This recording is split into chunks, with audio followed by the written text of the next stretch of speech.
Olá, internautas!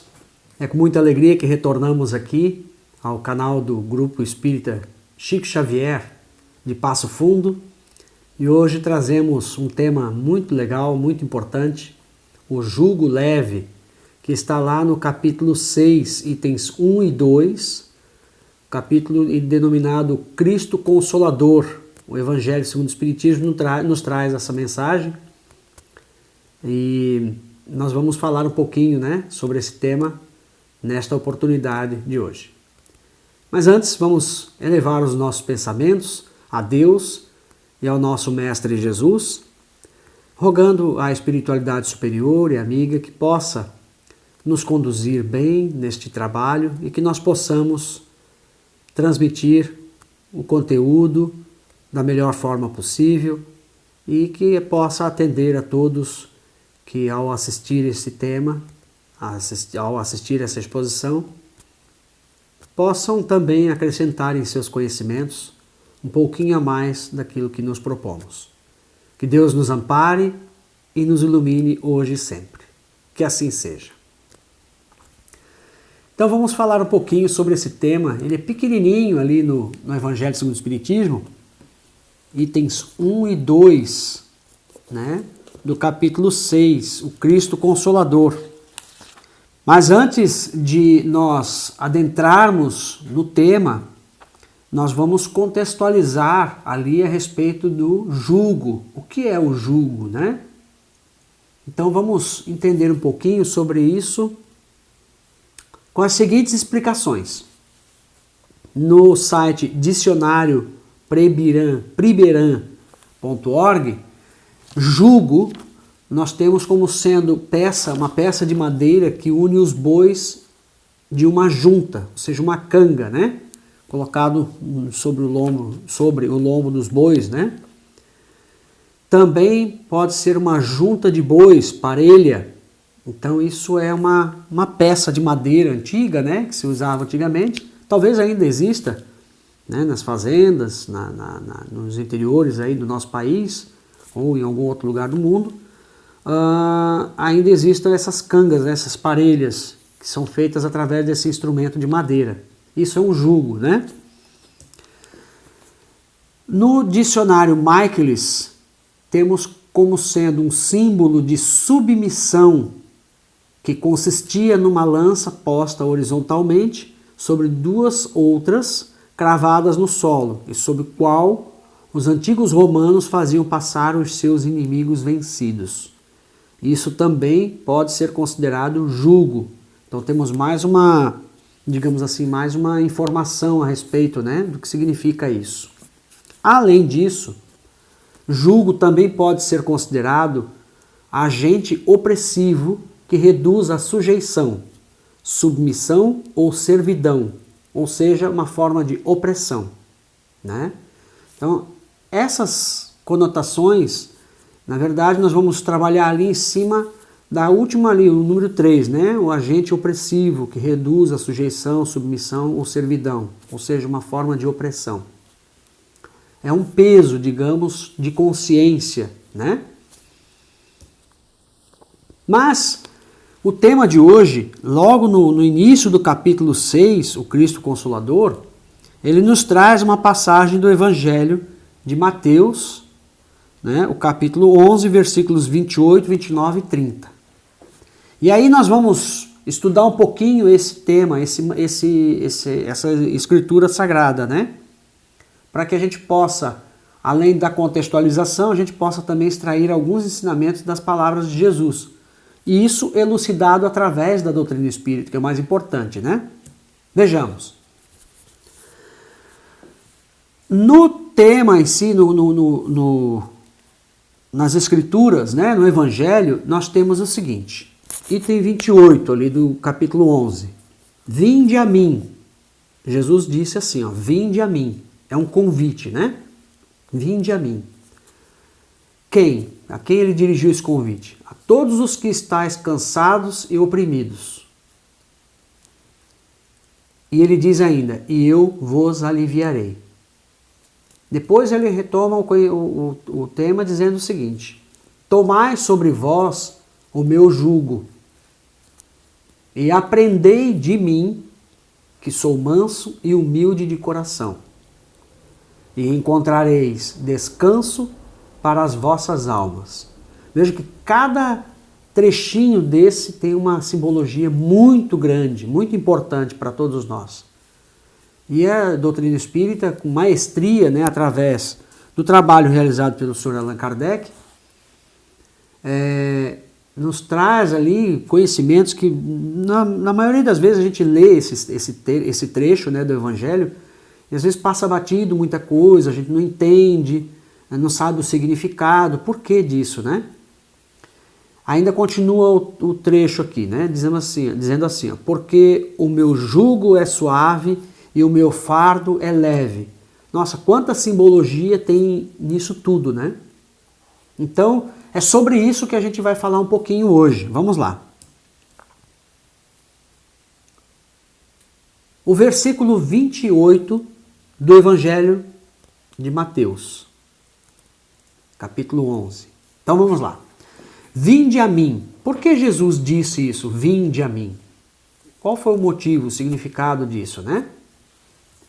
Então, nós temos o seguinte, convidando-nos, Jesus espera que nos movimentemos para Ele. Ele faz esse convite para nós, vinde a mim. Mas só que Ele não diz, Ele não obriga, quando Ele fala isso, Ele não está nos obrigando, vocês têm que vir a mim. Né? Ele não nos força a esse direcionamento, a esse convite. Ele é, como nós dissemos, um convite. Você vai se você quiser. Mas é muito importante que a gente saiba por que ele pede para que vá até ele, e não em outro lugar, a outra pessoa, ou a outro lugar, ou coisa do gênero. Ele fala, vinde a mim. E ele chama para ele uma responsabilidade monumental. E assim, como nós estávamos colocando, né?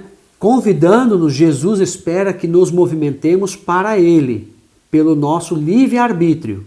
É uma escolha nossa, né? Podemos até protelar, de alguma forma, ou talvez acharmos que não há necessidade de ir até Jesus, né? Mas existe, como nós dissemos, uma simbologia, mas muito mais além disso, existe um conhecimento aí por trás dessas palavras muito forte. Ainda dissemos assim, temos aqui, disse-lhe Jesus, ele estava dizendo a Tomé, eu sou o caminho e a verdade e a vida. Ninguém vem ao Pai senão por mim. A Jesus, ele atribuiu uma responsabilidade maior ainda. Por isso que ele disse, vinde a mim. Né? A razão é porque ele é o caminho, a verdade e a vida. E essa vida que ele fala não é só a vida física, não é da vida física especificamente. Ele está falando da vida verdadeira, a nossa vida no mundo espiritual. E diz mais que nenhum de nós aqui no nosso planeta chegará ao Pai senão por mim, por ele, né?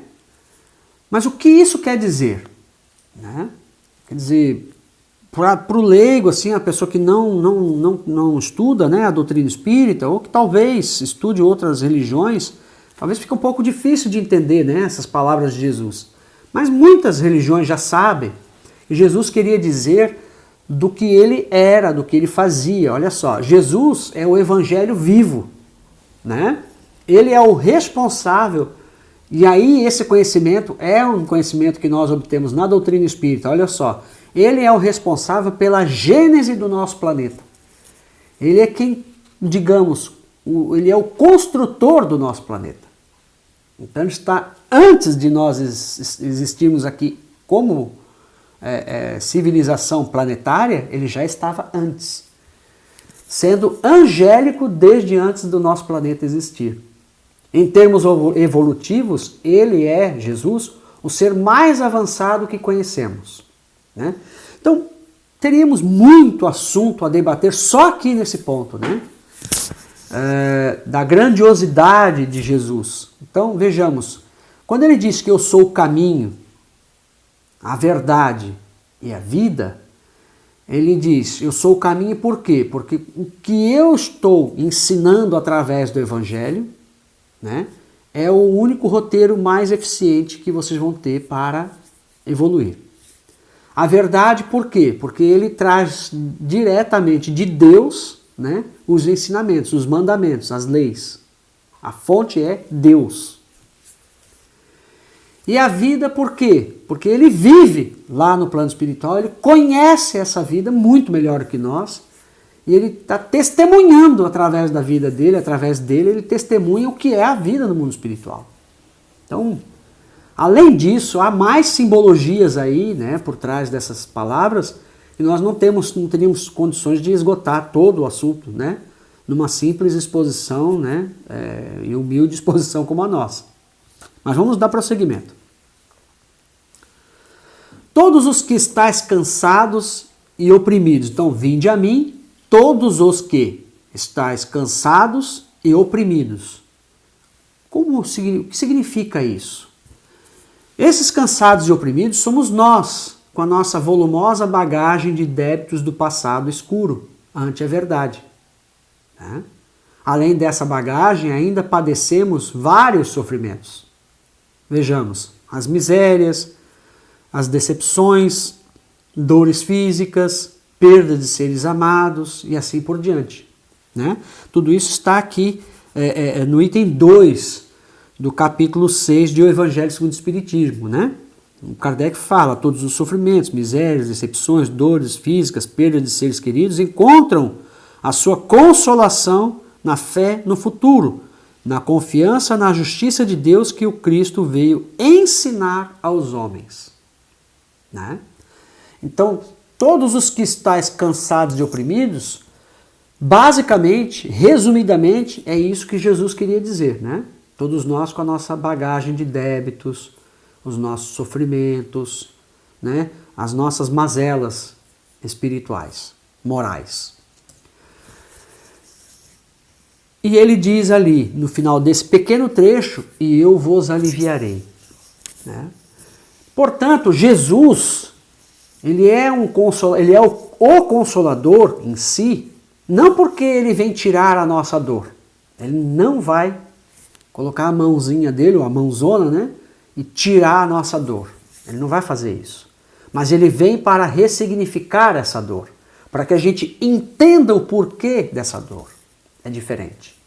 Ele explica isso. Ele nos traduz os efeitos, diz por que isso está acontecendo.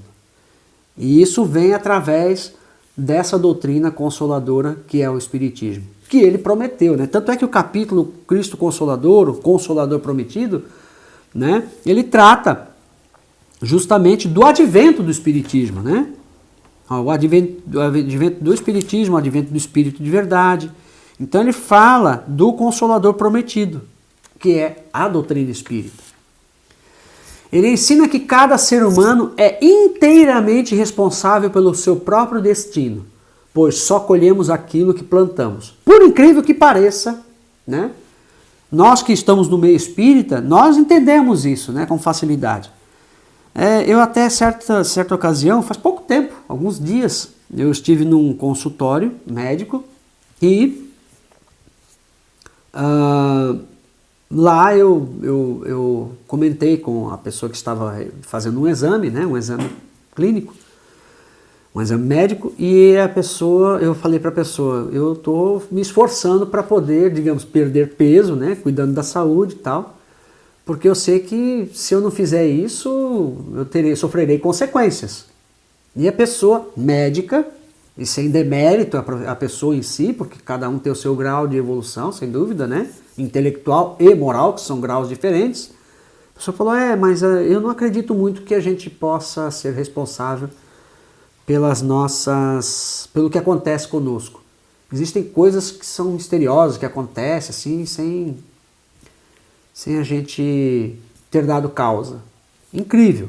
Mas ainda há pessoas intelectualizadas que não acreditam nesse ensinamento. Ou seja, o Espiritismo nos ensina que cada ser humano é inteiramente responsável pelo seu próprio destino. Há pessoas que não acreditam nisso. Há pessoas que acreditam no acaso, né? pois só colhemos aquilo que plantamos. Ele, Jesus, é o grande instrutor que veio nos mostrar a forma de sermos pessoas melhores através dos seus ensinamentos e do seu exemplo. Né? Então, quando ele fala, vinde a mim, né? Eu sou o caminho, a verdade e a vida, é porque ele, além de trazer o ensinamento, ele testemunhou, ele vivenciou esses ensinamentos. Mas a gente sabe, né, que ele é o único ser capaz, pelo menos aqui no nosso planeta, ele é o único ser capaz de fazer isso, sendo ele o co-criador de Deus, né, o que gerou o nosso planeta. Vejamos, e antes de nós existirmos como planeta, né, já era um ser angélico, Jesus já era angélico, então a gente tem agora, com essas certezas, a gente sabe que somente Jesus poderia falar dessa forma conosco, né? No versículo 29, Jesus diz assim, tomai sobre vós o meu jugo. Na época de Jesus, os judeus viviam sob o jugo de Roma, né? Aí já era uma coisa diferente. E como ele falava por parábolas, usou essa expressão para exemplificar de forma mais clara os seus ensinamentos. Por isso ele falou de jugo, né? E apesar da palavra jugo significar opressão, sujeição, submissão ou servidão, fato é que o jugo de Jesus, né, a bem da verdade, representa o que? O seu evangelho, que é leve. E ainda diz que com a prática do amor e da caridade, o fardo se torna suave. Então assim, Jesus não tinha um jugo, um peso, ele não tinha uma sujeição, uma opressão, ele não tinha erros. Né?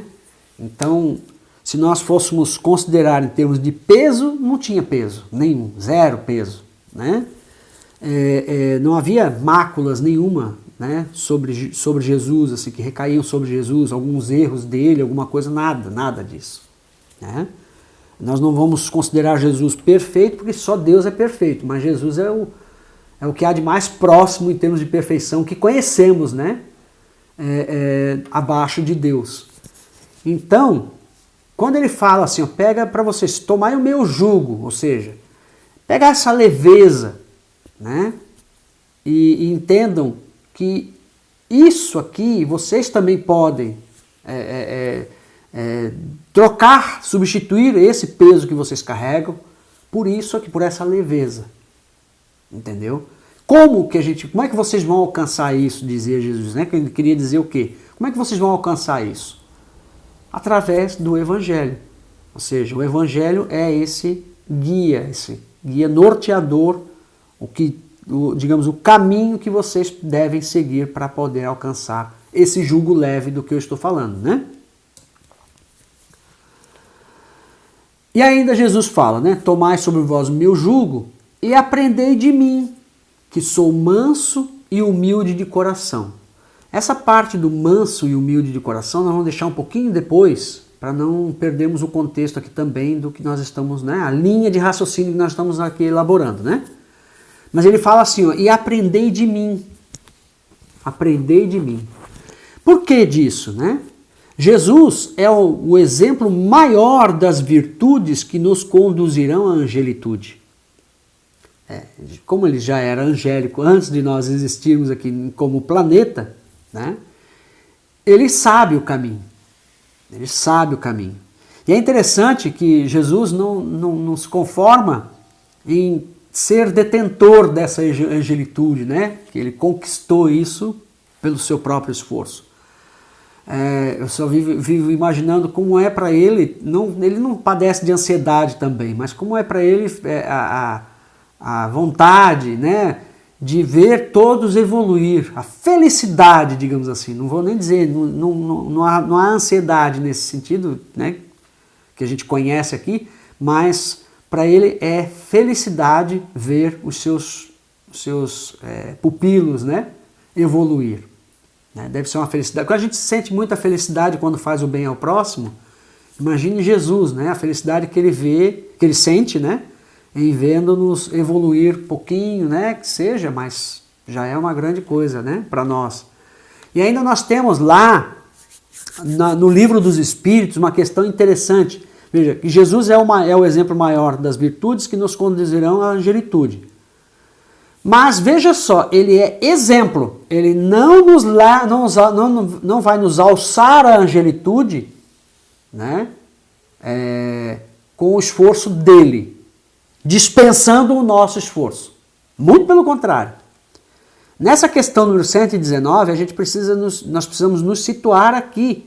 Olha só como é que isso funciona, né?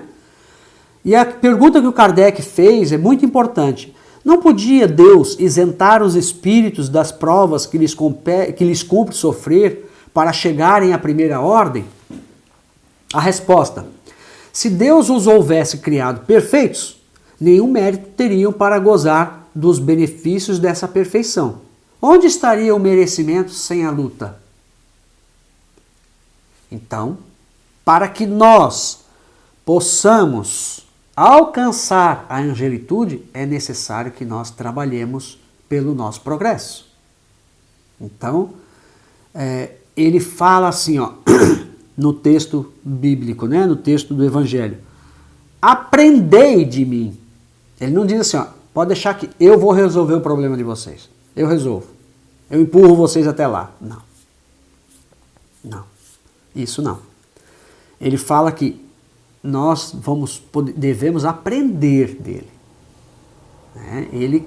Ele é o exemplo vivo. Ele é o testemunho vivo. Ele é a prática viva desse evangelho que ele trouxe, que é oriundo de Deus, né? Mas ele não vai fazer por nós aquilo que só compete a nós realizarmos. E ele diz assim: eu vos aliviarei. Também não significa que ele vai lá e tirar as dores da alma nossa, assim como num passe de mágica. Olha só o que nós temos aqui, ó. Os bons espíritos nos dizem que não devemos ter ódios, ciúmes, ambição ou qualquer outra paixão que provoca infelicidade entre os homens. Para que isso aconteça, necessário se faz que nós nos empenhemos para isso. Isso depende de ações nossas. E nem Deus e nem Jesus vão resolver isso por nós. Aí ele fala que, olha só, nós não devemos ter ódio. Então é um trabalho nosso, íntimo, moral. Não devemos ter ciúme, ambição ou qualquer outra paixão que provoque infelicidade entre os homens. Isso são condutas que nós devemos praticar.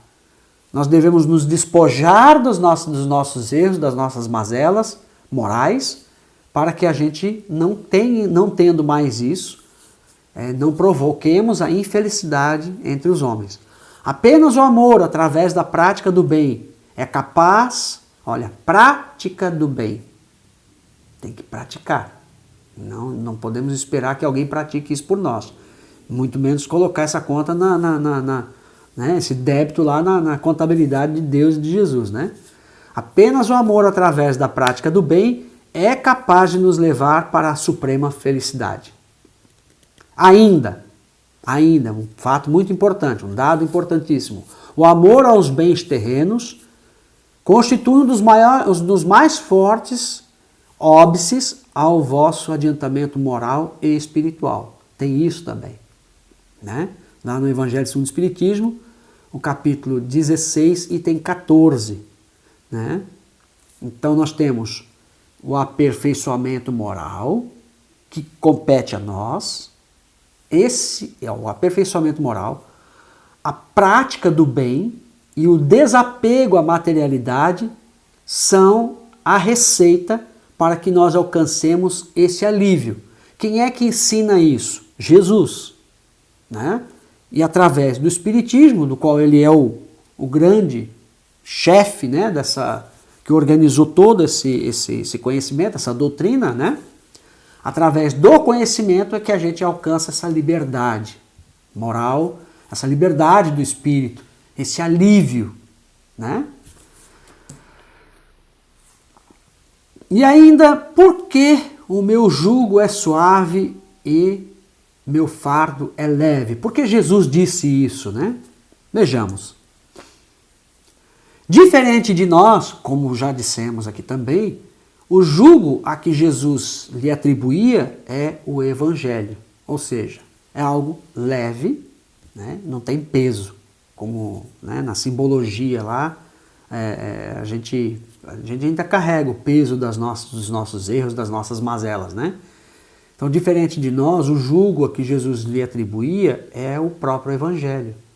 Então, é muito diferente, né? Já é um algo convertido só em bondade. Pelo Espiritismo, conhecemos a imortalidade da alma, a reencarnação e as chances que temos de corrigir nossos erros e de progredir. Então veja que esse jugo, esse evangelho, né, ele é o quê? Um mapa da mina, digamos assim, ele é conhecimento. E esse conhecimento realmente acaba causando reações em nós, né? Quando a gente entra para a doutrina espírita, passa a conhecê-la, né, passa a estudá-la, isso acaba provocando reações em nós, né, reações interiores. Vejamos ainda, esta mesma doutrina, ela clarifica o Evangelho de Jesus e nos ensina como nos despojarmos das nossas chagas morais e também nos ensina a prática da caridade. Então, é assim que nós vamos vendo o peso perder sua densidade. Né? O peso desse nosso jugo, porque ainda nós carregamos esse jugo, né? Carregamos esse peso. Mas o jugo de Jesus é suave, então ele praticando, como ele pratica, né, o Evangelho a cada momento, esse peso não existe mais. Mesmo, digamos, que existisse lá uma animação, alguma coisa, seria um jugo, tá lá só o desenho, né? Só para dizer assim, ó, isso aqui tá aqui, mas na verdade não tem peso algum. Talvez esteja recheado só de coisas boas, né? Obviamente. Mas é esse conhecimento que vai aliviando esse peso. Não é só o conhecimento em si, é a prática dele, né? A gente conhece e vai modificando-se, né? Nós vamos nos modificando aos poucos. Erros que a gente cometia no passado, a gente vai diminuindo esses erros, vai extirpando esses erros. A gente tem essa questão ainda que pesa muito, né? É um jugo ainda. O racismo, o preconceito com as pessoas deficientes, né? Com portadoras de necessidades especiais e assim por diante. Coisa que eram pessoas invisíveis na sociedade, ou vistas de forma inferior, como sendo inferiores. Hoje a gente já tem uma visão muito mais inclusiva, né? As mulheres, as diversidades de todas as formas que a gente conhece, e ainda tem muitas, né, que provavelmente nós vamos acabar compreendendo melhor, né? Nossa, quanta coisa, né? Quantas evoluções nós já estamos praticando, né? A necessidade do respeito às diversidades de um modo geral, às pessoas, aos animais, a fauna e a flora, digamos assim, né? De um modo geral, natureza, né? Respeito à natureza, quantas mudanças nós estamos vislumbrando, né? Através não só da doutrina espírita especificamente, mas tem várias outras denominações, até mesmo pessoas que não têm crença alguma. Mas o mundo está evoluindo de um modo geral. Mas se nós percebermos todo esse processo evolutivo das diversas vertentes, né, da humanidade terrestre, a gente vai chegar lá no objetivo que Jesus já ensinava há 2000 anos. Né? A receita é uma só. Né? A prática do bem, né? A caridade, o desprendimento, né, da materialidade. Tudo isso, né, apesar das linguagens não serem muito diversificadas, não serem exatamente faladas como se o Espiritismo fosse, mas na verdade estão lá, né? Dentro das verdades que o Espiritismo nos traz, Então essas verdades vão encontrando essas confluências aí, vão encontrando os mesmos caminhos, né, que o Espiritismo nos ensina. Ainda, os resultados nós podemos constatar nos próprios testemunhos dos Espíritos, lá nas obras básicas, temos relatos de quem segue, né, de quem seguiu esses ensinamentos de Jesus, mesmo que tenham seguido ensinamentos de outras denominações religiosas, filosóficas, doutrinárias, mas que, na verdade, no fundo, são conhecimentos que já vinham sendo entregues, né, à humanidade. Nos bastidores tem toda a conexão com o ensinamento de Jesus, né? Então, os resultados nós podemos constatar nos próprios testemunhos dos Espíritos, por exemplo, né? Nas obras básicas, como temos lá a obra O Céu e o Inferno, segunda parte do livro, traz ali relatos de vários tipos de espíritos, os que estão sofredores, os que estão de forma mediana, estavam de forma mediana, pelo menos nas comunicações que deram lá na época, né, em que Kardec escrevia a codificação, e também aqueles que se sentiam felizes.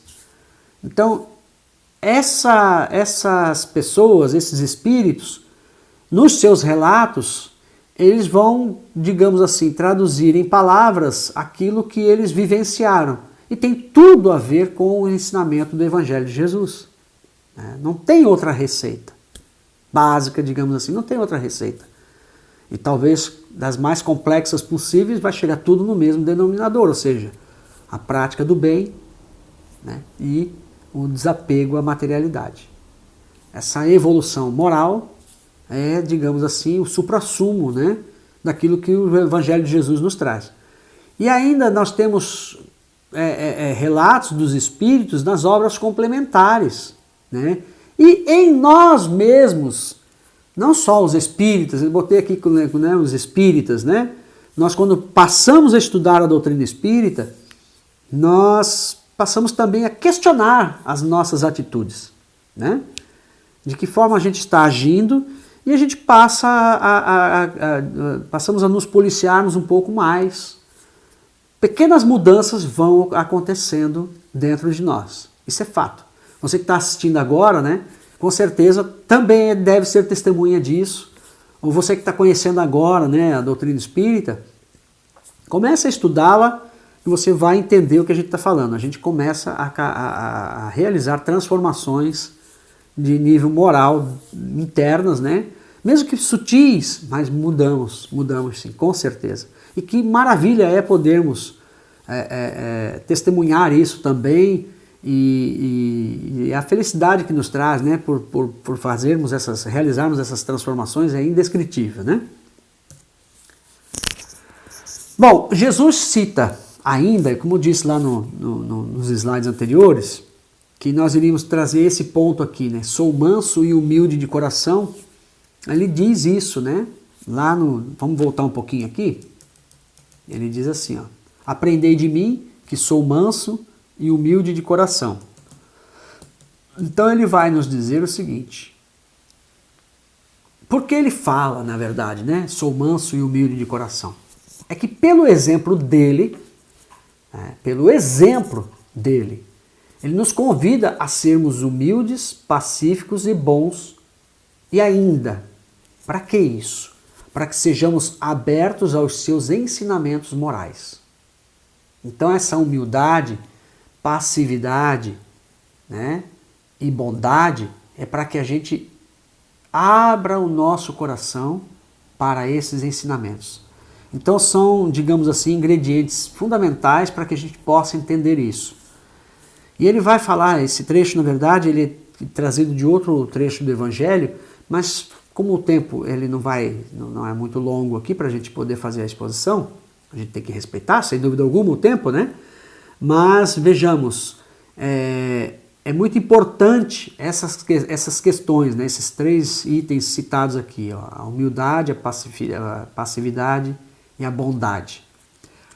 Isso são condições basilares para que a gente possa dar ouvidos, abrir o coração para o conhecimento que Jesus quer nos trazer. Jesus ainda fala, né? E a gente entende nas suas colocações que os humildes, por se curvarem aos desígnios divinos, não se julgam superiores. Ou seja, a mente das pessoas que cultivam a humildade, né? Ela é uma mente mais aberta, ela está mais em sintonia com o que o Cristo quer nos ensinar. Isso é muito importante. Porque há pessoas, sem dúvida alguma, algumas muito intelectualizadas, outras talvez não, mas que passam a repelir, né, a Jesus, ou seja, quer sejam imbuídos de ateísmo, descrença de alguma forma, ou alguma ilusão que possa, né, um sofrimento que possa ter abatido essas pessoas. Às vezes acontece um outro caso, por exemplo, de uma criança, né, o filho de um casal, de uma pessoa que muito jovem, muito de tenra idade, acabou desencarnando. E às vezes as pessoas questionam, mas por que Deus levou o meu filho, né? É muito importante que a gente tenha essa humildade de, pelo menos, num caso como esse, em estudando a doutrina espírita, né, de termos essa humildade de conhecer essa fabulosa luz que esclarece o Evangelho, para que nós possamos, por exemplo, como diz aqui, né, o Kardec fala, vejamos, nessa questão de um óbito, né, de uma desencarnação de um filho muito novo, né, por exemplo. Todos os sofrimentos, aqui no Evangelho segundo o Espiritismo, capítulo 6, item 2, todos os sofrimentos, misérias, e a gente está repetindo aqui, né, para a gente poder elucidar melhor o tema. Todos os sofrimentos, misérias, decepções, dores físicas, perdas de seres queridos, encontram sua consolação na fé no futuro, ou seja, lá na imortalidade da alma. A gente não sabe o porquê aconteceu essa desencarnação. Talvez seja uma encarnação completista. O que é uma encarnação completista? É um saldo, um tempo que ainda restava para que o espírito, que não vai precisar mais reencarnar neste planeta, ele precisava terminar um período, né, uma encarnação, um períodozinho ainda de encarnação, para poder estar isento, ou seja, quite, não precisa mais reencarnar neste mundo, neste planeta. Imagine só que coisa fantástica isso. Já alçou um mundo superior ainda, um mundo acima do nosso. Mas para alguém, pai desse ser, que não entende, que não compreende isso, que não compreende, não tem fé no futuro, não sabe o que é a vida no mundo espiritual, a verdadeira vida, a imortalidade da alma, fica difícil. Então a pessoa fica ali reclamando, descrente de Deus, passa a ser descrente de Deus diante das circunstâncias. Não estamos menosprezando, minorando a dor que é, sem dúvida alguma, o luto, né, de um pai que assiste o filho desencarnar, sem dúvida, que presencia isso, que vivencia isso, melhor dizendo, né? Ninguém está dizendo que isso é bom ou que, sei lá, que seja facilmente aceitável. Não, muito pelo contrário, isso dói ainda na nossa alma, né? Nós não estamos evoluídos ao ponto de entender, de encarar isso com a profundidade que de espíritos superiores, talvez, sem dúvida alguma, né, vão encarar isso. Mas é preciso que a gente dê um passo a mais, né, nesse processo evolutivo e não reclamemos mais, ou seja, compreendamos melhor a questão. E ainda quando aqui se fala, né, esses sofrimentos encontram sua consolação na fé no futuro, na confiança na justiça de Deus que o Cristo veio ensinar aos homens. E ainda fala aqui uma questão muito interessante. Sobre aquele, ao contrário, que não espera nada depois desta vida, ou que duvida simplesmente, as aflições se abatem com todo o seu peso e nenhuma esperança vem suavizar-lhes a amargura. É por isso que Jesus, eis Eis o que levou Jesus a dizer: vinde a mim, conhece a verdade, para te libertar da dor. Vinde a mim, vem a mim. Vem conhecer o que eu posso te ensinar, né? Todos vós que estáis fatigados todos vós que estáis fatigados, e eu vos aliviarei. Vem conhecer a vida no mundo espiritual, quem você é. Aí você vai, quem é o teu filho, como é que funciona a vida depois da desencarnação. Aí você vai entender, você não vai sofrer mais do jeito que você está sofrendo agora. Mas para isso a gente precisa ter essa humildade, né? Para nos curvarmos aos desígnios divinos. Não é uma submissão tola, patética, infantil, inútil. Não é isso. Não é uma arrogância por parte de Deus.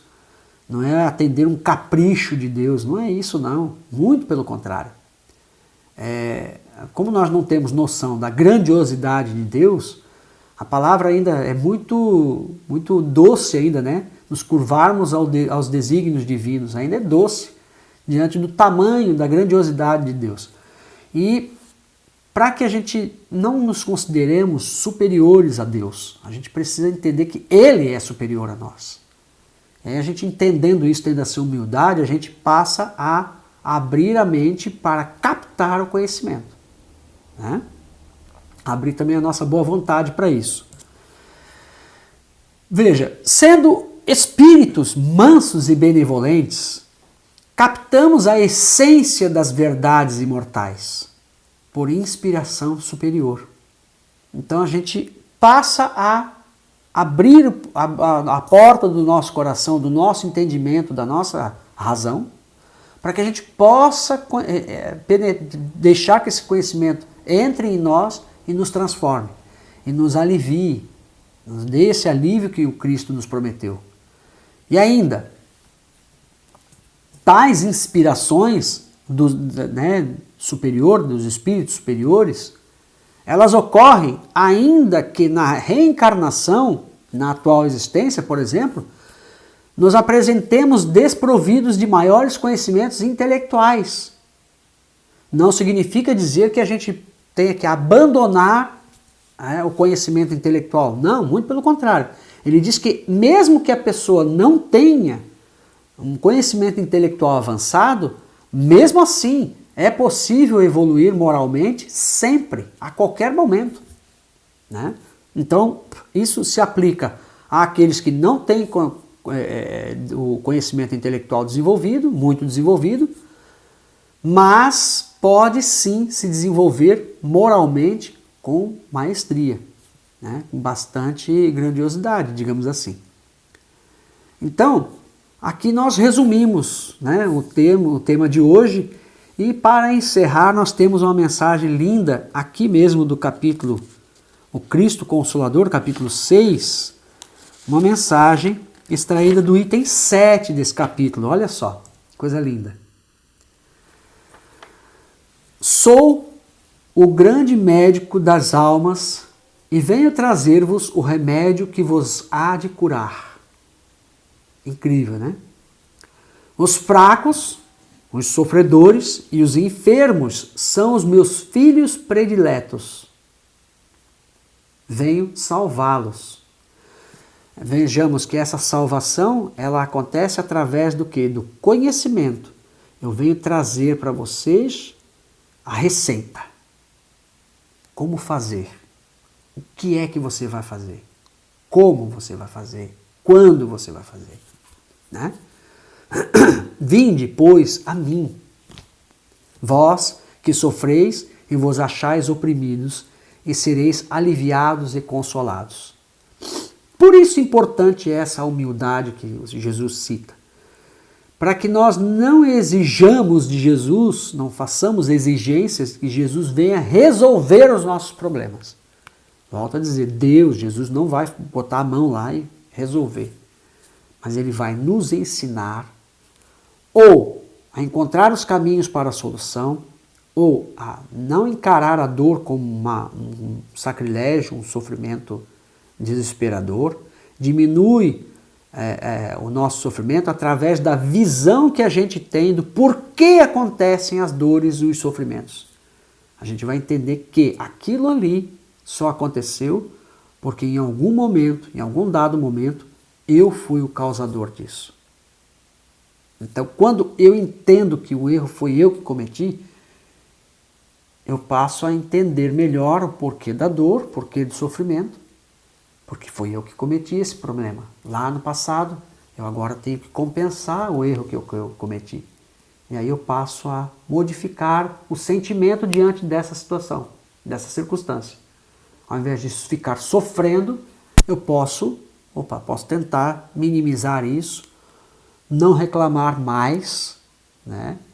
E posso desencadear uma transformação que, ao invés de piorar a situação, no mínimo, estanca aquilo ali e me dá oportunidade de encontrar uma saída, de não ficar ali em um sofrimento que poderia até abreviar a minha própria existência e assim por diante. Quantos benefícios, inúmeros benefícios existem, e a gente não tem aqui realmente tempo para falar de todos, né?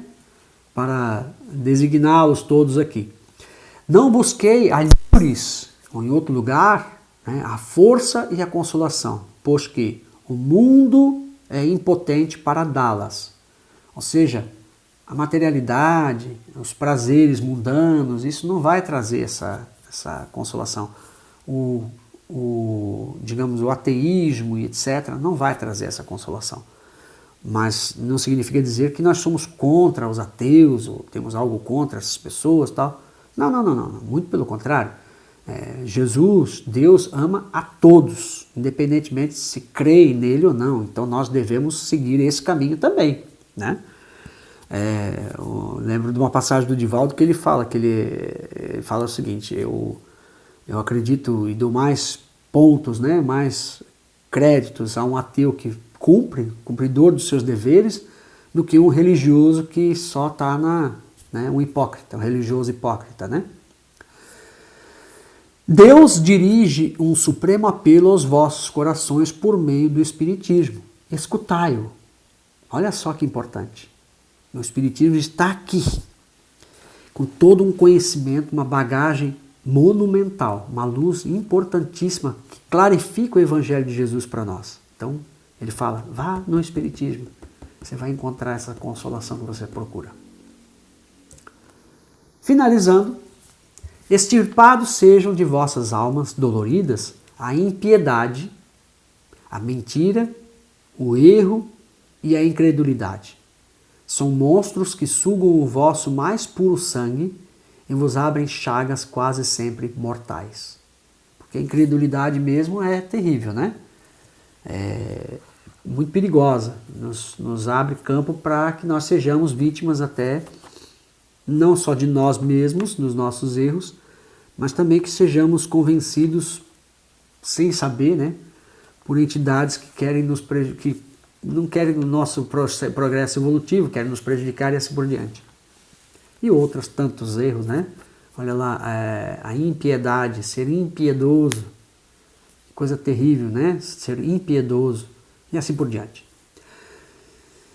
Que no futuro, humildes e submissos ao Criador, pratiqueis a sua lei divina.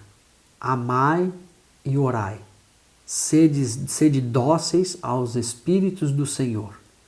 Invocai-o do fundo de vossos corações. Ele então vos enviará o seu Filho, bem-amado, para vos instruir e dizer estas boas palavras. Eis-me aqui, venho até vós, porque nós evocamos, né, através da prece, né, olha só. E por que me chamastes? O Espírito de Verdade nos trouxe essa mensagem em 1861 em Bordeaux. Então, com essas palavras, nós expressamos aqui o nosso gesto de gratidão ao Centro Espírita Chico Xavier, de Passo Fundo. Agradecemos imensamente pela oportunidade de estarmos aqui mais uma vez, e compartilhar esse conhecimento, né, esse estudo que fizemos aqui, que realmente foi muito tocante, né? Um trechinho pequeno do Evangelho segundo o Espiritismo, com tamanha profundidade, né? Tem muito mais aqui, que a gente pode, sem dúvida alguma, trabalhar em outra ocasião. Mas foi muito legal, muito bom termos acesso a esse conteúdo aqui, estudá-lo e trazer para vocês. E antes de encerrarmos, vamos fazer mais uma vez a nossa prece, em gratidão, elevando os nossos pensamentos a Deus, ao nosso Mestre Jesus, agradecendo pela oportunidade do estudo dessa doutrina incrível, dessa luz que clarifica o Evangelho do nosso Mestre Jesus, do Cristo, e que nós possamos levar conosco esse conhecimento para dentro dos nossos corações e possamos, em desenvolvendo isso dentro de nós, em nos aperfeiçoando um pouquinho mais, possamos também, através da nossa reforma íntima, das nossas melhorias morais, possamos também compartilhar isso, disseminar isso para os nossos irmãos e também praticar um pouquinho mais a caridade, né, o amor ao próximo, que possamos fazer o bem às outras pessoas. Que Deus ilumine a todos nós e nos ampare hoje e sempre. Que assim seja. Gratidão a todos.